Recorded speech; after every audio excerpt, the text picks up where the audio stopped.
বন্ধুরা, তোমাদের সাথে শেয়ার করছি একটা রেসিপি। এখানে পেঁয়াজ কুচি আছে, রসুন বাটা, শুকনো লঙ্কা, তেজপাতা আর কাঁচা লঙ্কা নিয়েছি আমি। তারপর এখানে দুটো মাথা ভেজে নিয়েছি, মাছের মাথা। তারপর এখানে পরিমাণ মতন তেল দিয়ে দিয়েছি। তারপর শুকনো লঙ্কা দুটো। তারপর দিয়ে দেবো আমি বাকি যে শুকনো লঙ্কাগুলো পুরো লাল হওয়ার পর দিবে। তারপর তোমরা চাইলে আরও দুটো দিতে পারো। তারপর আমি তেজপাতা দিয়ে দিলাম।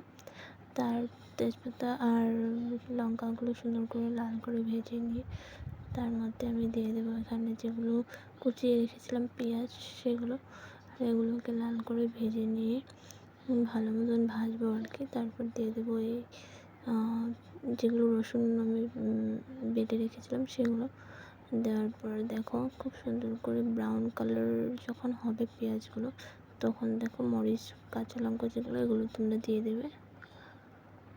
তারপর দেখো ভাজা হয়ে যাওয়ার পর এটাতে যেগুলো আমি রাজমা ভিজিয়ে সিদ্ধ করে রেখেছিলাম সেগুলো ঢেলে দিলাম। আর তোমরা চাইলে সিদ্ধ না করেও দিতে পারো, কিন্তু আমি সিদ্ধ করে দিলে বেশি ভালো হবে। তারপর এটাকে ভালো মতন ভেজে নিয়ে ওটাতে দিয়ে দিলাম মাছের মাথা দিয়ে একটু নেড়ে চেড়ে একটু ঝোল দিয়ে বসিয়ে রেখেছিলাম। তারপর দেখো একটু পরেই কিন্তু নামিয়ে দিয়েছি। দেখো